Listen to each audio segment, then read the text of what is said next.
Hello everybody, here I am. I'm leaning back. Have you noticed? I'm leaning back on my sofa and I'm going to talk in a relaxed and groovy way.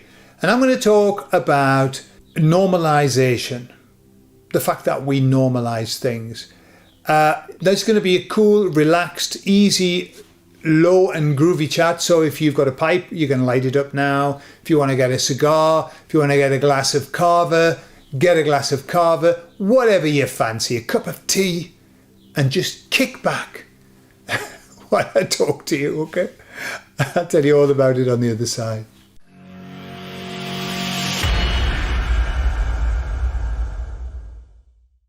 So can you believe that it's been 6 years since I've been channeling the emissaries? And as I was running today, I was thinking about that. And I was talking to the emissaries about, I've got an up and coming ayahuasca retreat, which I'm extremely excited about. Extremely excited about. And I was thinking about my excitement levels.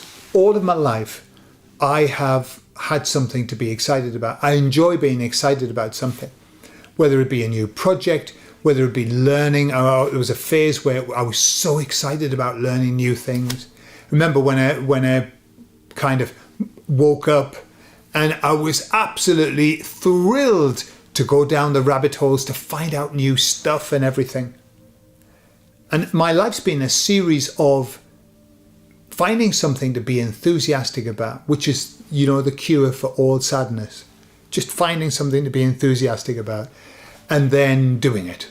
And then doing it until it's not exciting anymore.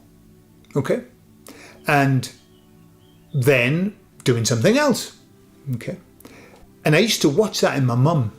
My mum was like that. She would have this mega passion for something. And she would do it. And she would do it really well. It wasn't like a fleeting couple of weeks. No, it was like, I'm going to learn German. I'm going to learn Spanish. I'm going to do this artwork. I'm going to do whatever. And she would do it. And all the time she'd be talking about it. She'd be so excited about it. Oh my God, you know what the German prepositions are and blah, blah, blah, blah. And then I would say to her, how's the German going? Are you still enjoying it? Oh, I'm doing Spanish now. And I used to think, wait a minute. Weren't you doing German? Wasn't German the bee's knees, the dog's doings?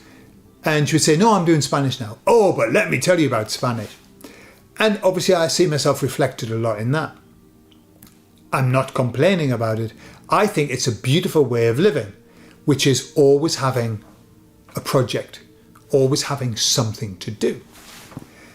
And so I was thinking about that and talking to the emissaries about the fact that because it's been 6 years now that I've been channeling the messages from the emissaries, that the excitement level that I used to feel, at the beginning, I went through various levels of emotion. One was, what the actual fuck am I doing? I could ruin my life and I could ruin my other business and I could cause myself, because we were in big cancellation period at the time. And until then, it seemed to be okay to wow, holy cow. Why did they choose me? I'm so honored. It's so wonderful. This is incredible. Oh my God, they're speaking to me in different ways. Oh, I'm getting downloads. Oh my God, they're making me feel really weird stuff. And it was beautiful. But I'm aware now that it's settled in. And this system of settling in is called normalizing. And it's what we do. We normalize. Our bodies normalize. We normalize for lots and lots of different reasons. One is that, for example, if you take a drug that shoots you up to heaven, then after you've taken it a few times, it won't shoot you up to heaven anymore. And your body normalizes it. Why? Because it doesn't want you to be in those extremes. Your body, your unconscious mind doesn't want you. It isn't healthy for you to be in these extremes. The other reason with normalization is that, if you spend your whole time like that, I'm so excited. people would start to get really pissed off with you. because you can just get pissed off with people. Like, for 50 years, he's been really excited about stamp collecting. I'm up to here with listening to him talk about stamp collecting. So I think it's also a nice process of, you have the enthusiasm at the beginning so that you do it well. Once you have it done well and once you've learned it, then it calms down. But that's the enthusiasm gone, but not the love of it. Not the love of it. I know that even though my mum stopped German and went to Spanish, she still loved German. Even though I don't have the same thrill channeling the emissaries, I still love the work that I do. I still love talking to them. It's still really, really beautiful to talk to them. But I also think normalization, this normalizing things, is just another one of the God-given patterns that's been programmed into us. Why? Because if we did one thing, we loved it, and then we never stopped loving it and being enthused about it and excited, we wouldn't do very much. We would just do that. And I think the idea is this process is like a little gift. It's a little gift of, I will give you all of the excitement and the energy that you need to do this until you've got it.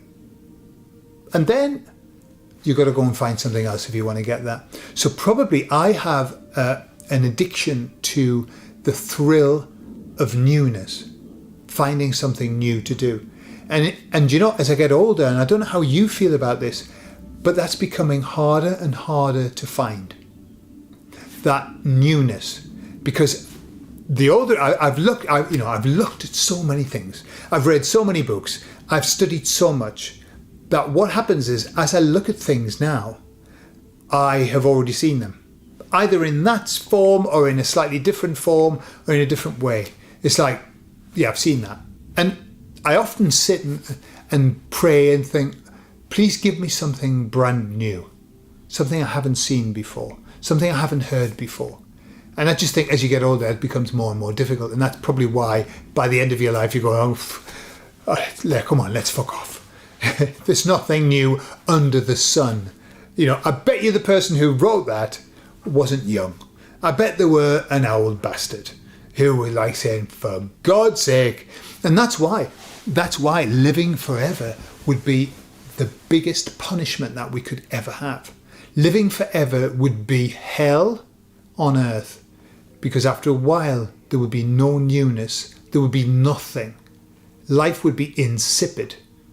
And that's why I believe that it comes to an end. Certainly here on this plane, it wouldn't make sense to be living here forever. I mean, who would want to? Who would want to live forever on this timeline? You can't, because it's finite, right? So you'd have to keep going round a loop, and that would be disastrous. No, but I think that's one of the reasons why, so that we can start afresh. And that's maybe another reason why all of our memories have to be taken away from us. Because when we come down, if we already knew everything, life would be so fucking boring. You go, yeah, well, I haven't seen that before, but I've seen something like it. Yeah. No matter where you go. Maybe if you went off to the future, that would be interesting. But I don't know. I think it's much better, more exciting to have a clean slate. And that's how you feel when you come up to a new project that you've got no knowledge of it. And you go like, wow, I'm coming here as a novice with a clean slate. Write on me. Chalk me up with information. And one of the reasons that I'm still enthused about ayahuasca is not the ayahuasca journey. Because I'm aware now, after I've done it for a number of times, I'm aware that I'm seeing the same patterns and the same messages. Although it's changed completely, it's kind of like I know where I am in that world. However, I am able to express myself playing music for the whole night, and it's beautiful. And that's something I've wanted to do for a while, and that's new. My plan is to have a band and play feel-good music. That's all I want to do. Just play feel-good music that makes people want to get up and dance. When you hear a song, you go, oh, that makes me want to dance. That's the music I want to play. So that's something, it's something that I've done in the past, but not fully and completely, not the way that I wanted to. And now I know what I want. So that's why I'm excited about it. So what about you? Where are you? Have you hit that place where you think, I'm not sure, I would like something new, but it's difficult to find? Or are you still in the, holy cow, I can't believe it. Have you seen this? Have you seen this? I can't believe this. Can you believe it? Yeah. I go, yeah, I can believe it. Yeah. So let me know in the comments, where are you on your journey? And what are you doing to make sure that you're keeping it fresh, keeping it new, keeping it upbeat? Any tips for me? I would truly appreciate. I love you all, and I'll speak to you all later. Bye-bye.